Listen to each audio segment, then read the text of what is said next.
자리에 계신 모든 분들은 주님의 자녀로 그리고 예수님의 제자로 살아갈 것을 결단하신 분들인 줄 믿습니다.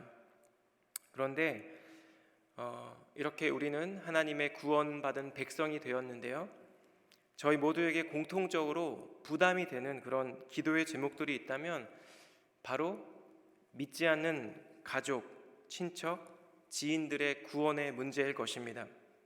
특별히 많은 고난과 핍박 가운데서도 신앙인의 삶을 살아가는 믿음의 1세대들에게 있어서 나를 핍박했던 혹은 지금도 나를 핍박하고 있는 믿지 않는 나의 부모, 나의 형제, 나의 친척 식구들을 생각할 때마다 사실 더 복잡하고 또한 안타까운 마음이 드는 것은 너무나 자연스러운 반응입니다.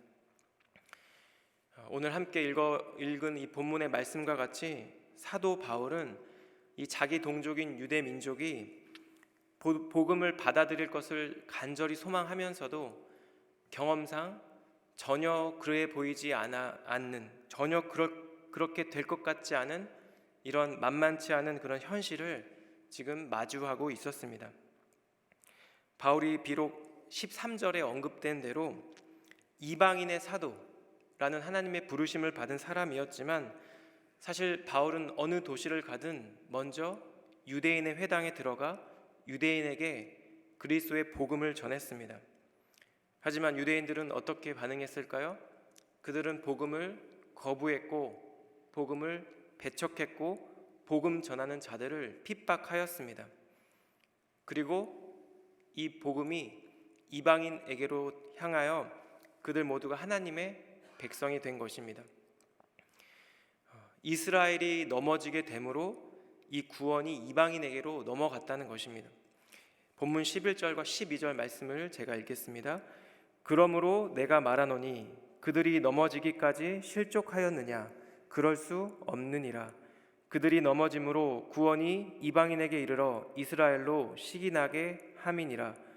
그들의 넘어짐이 세상의 풍성함이 되며 그들의 실패가 이방인의 풍성함이 되거든 하물며 그들의 충만한 미리요. 하지만 이것으로 인해 우리는 바울이 동족인 이 유대인의 구원의 문제를 포기한 것으로 오해해서는 안 됩니다. 사도 바울은 유대인이 복음을 거부함으로써 구원을 받은 것처럼 또한 이방인이 하나님의 백성이 된 것을 유대인들이 시기함으로써 14절 말씀과 같이 유대인들도 구원받게 될 것을 간절히 기대하였습니다. 이는 혹 내 고륙을 아무쪼록 시기하게 하여 그들 중에서 얼마를 구원하려 함이라. 바울은 비록 이 동족인 유대인이 자신의 기대와는 달리 하나님의 버림을 받았지만 그 자리에 율법도 없이 하나님의 약속도 없이 하나님의 구원의 소망도 없이 살아왔던 여러 이방 민족들이 이 자리에 들어와 하나님과 화목하게 되는 것들을 목격하였습니다. 저희 공동체는 매주일 우리 담임 목사님의 사도행전 강해 설교를 듣고 있는데요, 설교 말씀에서 언급된 것처럼 여러 이방 민족들의 그런 전도 사역의 열매들을 저희는 지금까지 들어왔습니다. 바울은 이러한 하나님의 섭리를 통해 유대인 역시 죽은 자가 살아서 돌아온 것처럼 그런 은혜를 경험하게 될 것을 동일하게 기대하고 있는 것입니다. 이러한 그의 기대감이 본문 15절 말씀에 다음과 같이 표현되어 있습니다. 그들을 버리는 것이 세상의 화목이 되거든 그 받아들이는 것이 죽은 자 가운데서 살아나는 것이 아니면 무엇이리요?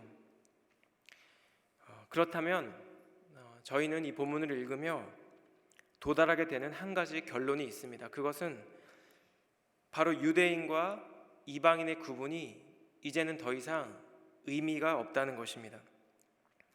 중요한 것은 복음을 받아들이는 모두가 하나님의 백성이 된다는 것입니다. 이 구원의 열매에 동참하게 된다는 것입니다. 그리고 이것이 하나님께서 아브라함을 부르실 때 하셨던 말씀처럼 땅의 모든 족속이 너로 말미암아 복을 얻을 것이다 라는 이 약속의 말씀이 성취되는 것이죠. 성취된다는 것입니다. 우리 함께 창세기 12장 3절 말씀을 우리 함께 읽겠습니다. 시작. 너를 축복하는 자에게는 내가 복을 내리고 너를 저주하는 자에게는 내가 저주하리니 땅의 모든 족속이 너로 말미암아 복을 얻을 것이라 하신지라. 따라서 이 복음의 관점에서 정말 근본적이고 중요한 문제는 유대인이냐 아니면 이방인이냐가 아니라 예수 그리스도의 복음을 그 마음에서부터 받아들이느냐, 우리가 하나님의 자녀가 되기로 결단하느냐, 우리의 마음의 문 밖에서 문을 두드리시는 예수 그리스도에게 우리의 마음의 문을 여느냐라는 것입니다. 이 바울은 이 진리의 말씀을 처음 익은 곡식과 감람나무 비유로 설명을 하고 있는데요, 16절과 17절 말씀을 제가 읽겠습니다. 제사하는 처음 익은 곡식 가루가 거룩한즉 떡덩이도 그러하고 뿌리가 거룩한즉 가지도 그러하니라. 또한 가지 얼마가 꺾이었는데 돌 감람나무인 내가 그들 중에 접붙임이 되어 참 감람나무 뿌리의 진액을 함께 받은 자가 되었은즉. 하나님께서는 민수기 15장 말씀에 이스라엘 백성이 가나안 땅에 들어가게 되면 해야 될 여러 일들을 말씀하신 바 있는데요, 제사에 관한 말씀이 민수기 15장에 기록되어 있습니다. 그것은 그 땅에 들어가 그 땅에서 파종하고 그리고 곡식을 먹을 때 가장 처음 익은 그 곡식 가루 떡을 하나님께 제사로 드려야 된다는 것입니다. 이 민수기 15장 20절 말씀을 제가 읽겠습니다. 너희의 처음 익은 곡식 가루 떡을 거제로 타작 마당에 거제같이 들어 드리라. 이렇게 명령하신 이유는 첫 수확물이 하나님께 드려지면 이 나머지 곡식들과 그리고 그 곡식들로 만든 떡까지도 하나님께 드려졌다라고 여겨졌기 때문입니다. 뿐만 아니라 오늘 17절 이 말씀과 같이 비록 돌 감람나무라 할지라도 만약 우리가 참 감람나무에 접붙이게 되면 참 감람나무의 그 뿌리 덕분에 돌 감람나무 가지도 참 감람나무의 일부가 된다는 것입니다. 여기에서 첫 곡식과 뿌리는 모두 예수 그리스도의 구원의 언약의 말씀을 상징합니다. 예수님께서 하나님께 화목제물로 드려졌기 때문에 그리스도를 믿는 우리도 하나님께 드려짐이 되었다는 것입니다. 그리고 동일하게 우리가 하나님 예수님께 온전히 붙어 있을 때 우리는 그 뿌리를 따라 거룩하신 하나님의 백성이 된다는 것입니다. 따라서 자연스럽게 저희는 18절 말씀에 도달합니다. 그것은 아무도 자랑할 것이 없다는 것입니다. 그 가지들을 향하여 자랑하지 말라. 자랑할지라도 내가 뿌리를 보전하는 것이 아니요 뿌리가 너를 보전하는 것이니라. 아마도 이 하나님의 구원으로부터 멀어진 유대인들의 그런 초라한 모습을 보며 일부 이방인 그리스도인들이 자신의 구원으로 인해 자랑하고 스스로 의스대는 그런 사람들이 있었던 것으로 보입니다. 그렇게 사도 바울은 이 믿음을 온전히 지키지 못해서 하나님의 백성으로부터 멀어진 유대인처럼 이방인 너희도 하나님에 의해 가차없이 잘려나갈 수 있다라는 것을 준엄하게 경고하고 있는 것입니다. 본문 20절과 21절 말씀인데요, 제가 읽겠습니다. 옳도다. 그들은 믿지 아니함으로 꺾이고 너는 믿음으로 섰느니라. 높은 마음을 품지 말고 도리어 두려워하라. 하나님이 원 가지들도 아끼지 아니하셨은즉 너도 아끼지 아니하시리라. 특별히 이 20절 말씀에 꺾이고라는 표현이 있습니다. 이 표현에 사용된 헬라어 문법이 이제 신적 수동태라는 것인데요. 보통 수동태라는 것은 어떤 행위를 당한다라는 그런 뜻을 갖고 있습니다. 그런데 신적 수동태란 그 행위의 주체가 그냥 일반적인 사람이 아니라 하나님이라는 것이에요. 단순히 벌레의 가지가 썩어져 버렸다거나 아니면 세찬 바람에 이 가지가 꺾인 것이 아니라 우리의 농부 되신 하나님께서 이 가지를 꺾어 버리셨다는 것입니다. 일부러 이 가지를 잘라내셨다는 말씀입니다. 하나님의 율법을 받았던, 하나님의 언약을 받았던 이 유대인들이 꺾임을 당하고 그 대신 그 자리에 세상에서 소망 없이 하나님 없이 살아갔던 이방인들이 예수님에 의한 이 구원의 언약에 접붙임이 되었다는 말씀입니다. 따라서 우리 모두에게 필요한 것은 무엇일까요? 그것은 20절, 21절 말씀과 같이 높은 마음, 교만한 마음을 버리고 두려워하는 마음, 하나님에 대한 경외가 있어야 된다는 것입니다. 오늘 본문의 마지막 말씀인데요, 22절부터 24절까지 말씀은 우리가 함께 읽도록 하겠습니다. 시작. 그러므로 하나님의 인자하심과 준엄하심을 보라. 넘어지는 자들에게는 준엄하심이 있으니 너희가 만일 하나님의 인자하심에 머물러 있으면 그 인자가 너희에게 있으리라. 그렇지 않으면 너도 찍히는 바 되리라. 그들도 믿지 아니하는데 머무르지 아니하면 접붙임을 받으리니 이는 그들을 접붙이실 능력이 하나님께 있음이라. 내가 원 돌 감람나무에서 찍힘을 받고 본성을 거슬러 좋은 감람나무에 접붙임을 받았으니 원 가지인 이 사람들이야 얼마나 더 자기 감람나무에 접붙이심을 받으랴. 저는 이 본문의 말씀을 묵상하고 또 설교를 준비하면서 저의 마음에 가장 많이 와닿았던 두 단어가 있습니다. 그것이 오늘 바로 설교의 제목인데요, 본문 22절에 언급된 하나님의 인자하심과 하나님의 준엄하심입니다. 먼저 이 하나님의 준엄하심은 아무리 유대인일지라도 하나님의 구원의 언약의 말씀을 받은 사람들일지라도 만약 교만하게 되면, 만약 스스로 자기 자신을 높이게 되고 하나님의 말씀에 순종하지 않게 되면 버림받는다는 것을 나타냅니다. 이것을 우리는 이스라엘 백성의 역사를 통해 잘 배울 수 있습니다. 이것을 오늘날로 얘기하면 어떻게 될까요?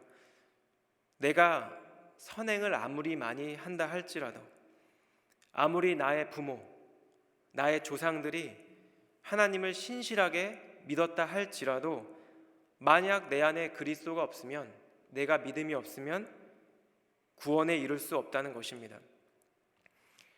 하나님의 이 준엄하심을 생각할 때 이미 믿음 안에 있는 저와 여러분 모두들도 이 믿음의 선한 싸움을 겸손함과 또한 주님 경외함으로 잘 감당해야겠다, 잘 감당하고 싶다라는 그런 묵상이 되었습니다. 사도 바울이 빌립보 교회 성도들에게 쓴 편지에 이런 구절이 있습니다. 빌립보서 2장 12절 말씀인데요, 그러므로 나의 사랑하는 자들아, 너희가 나 있을 때뿐 아니라 더욱 지금 나 없을 때에도 항상 복종하여 두렵고 떨림으로 너희 구원을 이루라. 바울은 빌립보 교회 성도들에게 너희 구원을 이루라라고 얘기하고 있습니다. 표준 세번역으로 제가 읽겠습니다.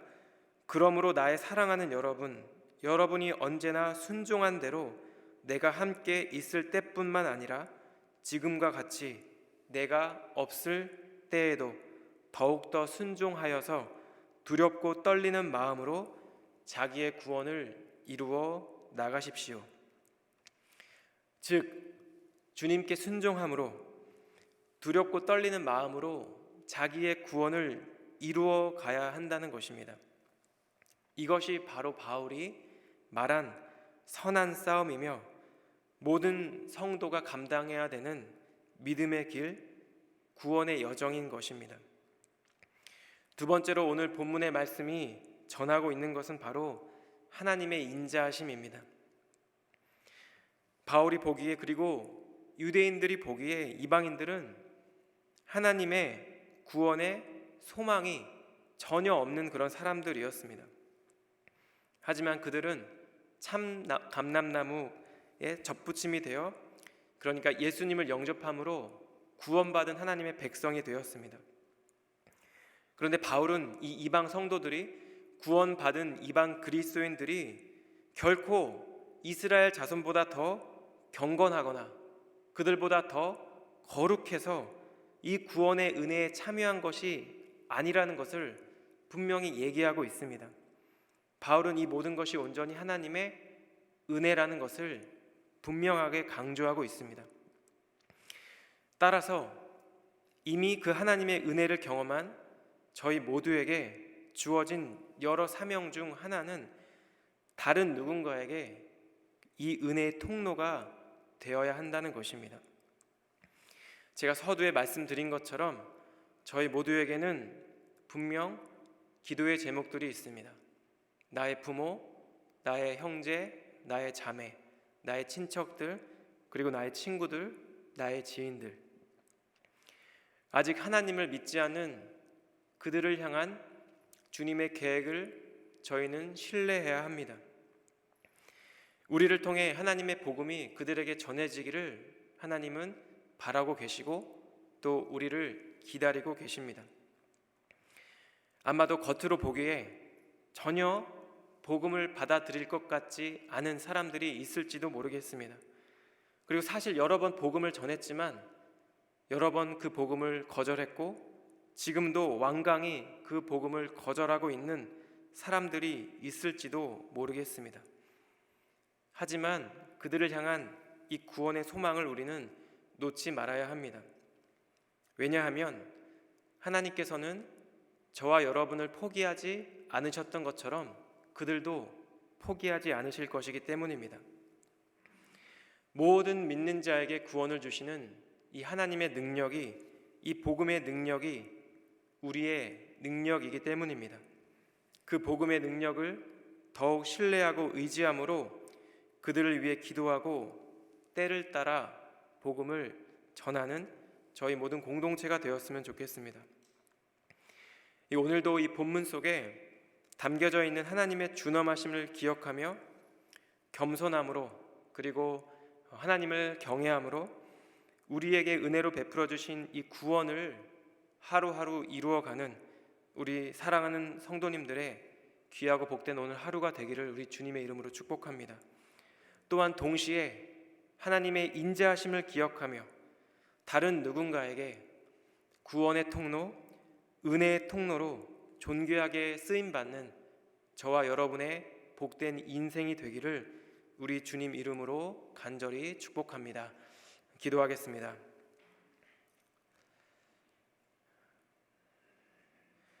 하나님, 오늘도 살아계신 하나님의 말씀을 함께 묵상하고 나누며 이 귀한 하루를 시작하게 하시니 감사를 드립니다. 주님, 저희 공동체에 주신 이 말씀을 기억하며 오늘 하루의 삶이 우리에게 허락해 주신 이 구원의 여정을 이루어가는 우리의 삶의 순간순간이 되기를 기도하기를 원합니다. 주님, 우리에게 베풀어 주신 그 은혜를 감사하며 그 은혜의 통로로, 이 복음의 통로로 살아가는 저희 모두가 되게 하여 주시옵소서.